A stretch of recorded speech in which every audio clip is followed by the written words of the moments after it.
managing to fake it, or just misspell things and still be partially intelligible.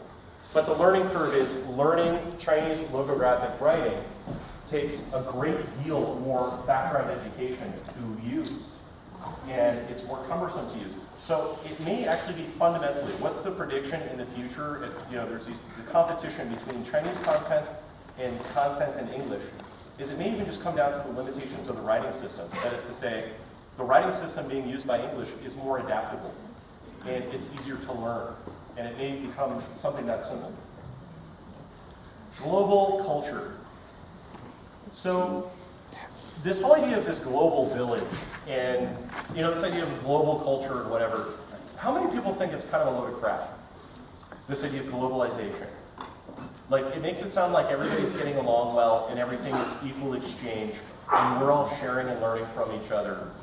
But how many people think that that's kind of crap and actually things are very one-directional and very biased in some ways? In what way are they biased? I saw a hand go up there. In what way are these things, is global culture biased? I guess from a cultural perspective, most of the companies and corporations that kind of have those same things are the biggest, mostly kind of protect their image in a way.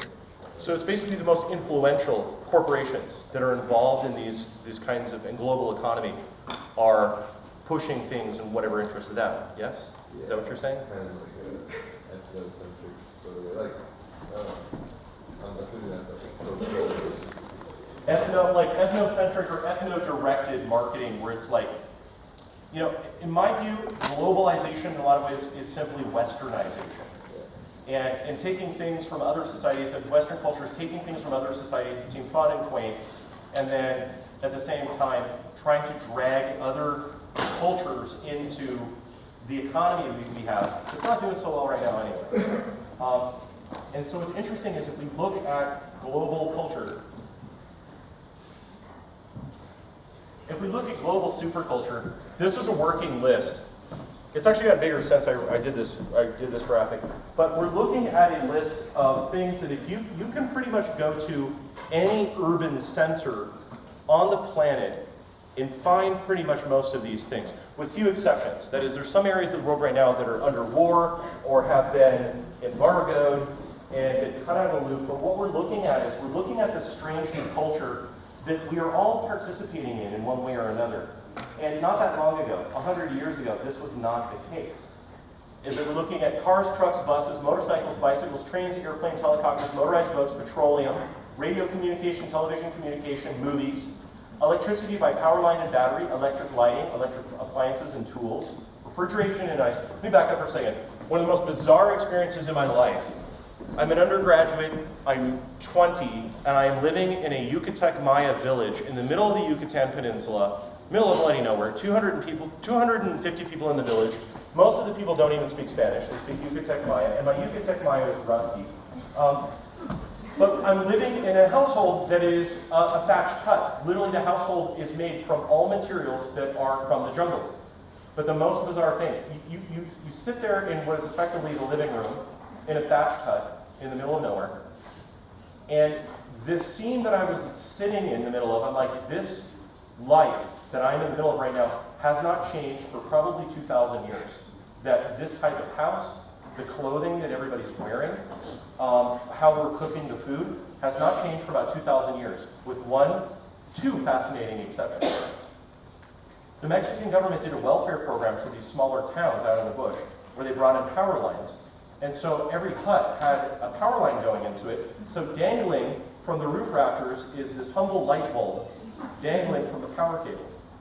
And then attached to it was, a few years back, this program was brought in a few years before I was there. A few years back, everybody got the idea of like, oh my God, if we could save up money, we could start buying television sets.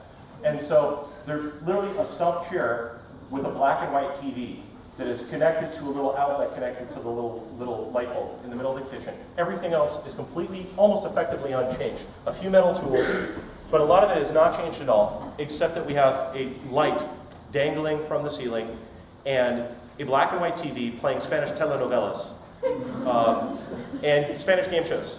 I learned all about Yagano. It's the most disturbing game show on the planet.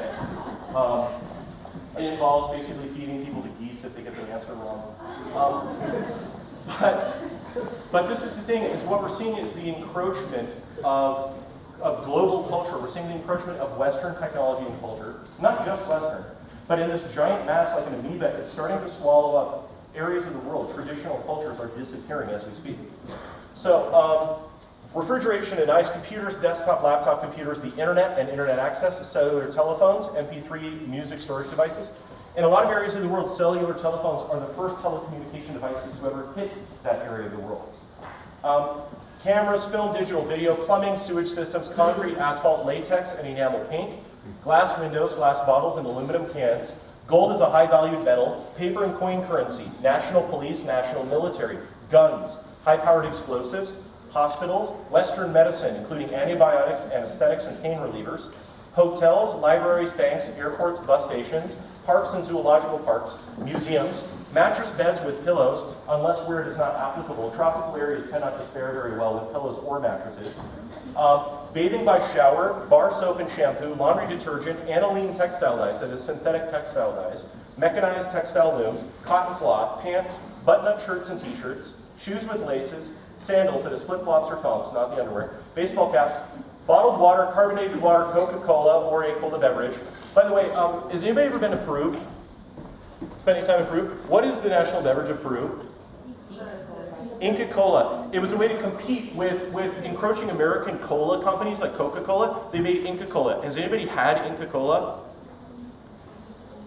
I didn't blink for 3 hours after drinking a can of that stuff. It's fluorescent Mountain Dew yellow-green. It tastes like the nastiest bubble gum you've ever had. It tastes like bubble gum. And it has enough caffeine to revive the dead. But it was Peru's attempt to basically shut out outside competing cola companies.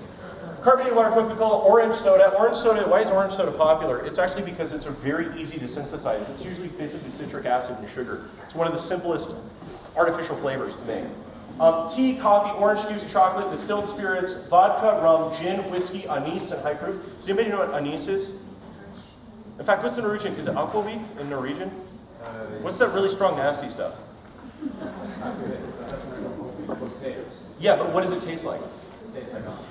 It tastes like anise. And that's what I mean. Is anise is having a general, there's some weird thing that happened in Europe where they started making these sort of herbal liquors that all taste like licorice, and they're all vile. Like Jägermeister is part of the anise family.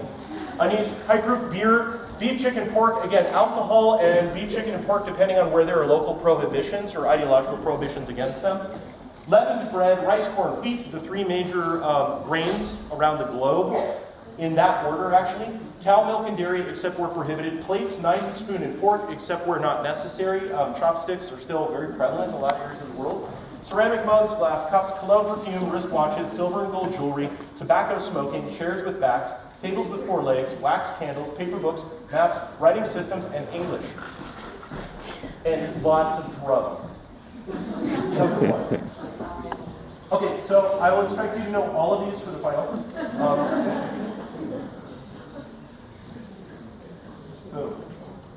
We're going to pass. We're going to go beyond this. All right. Okay, let's talk about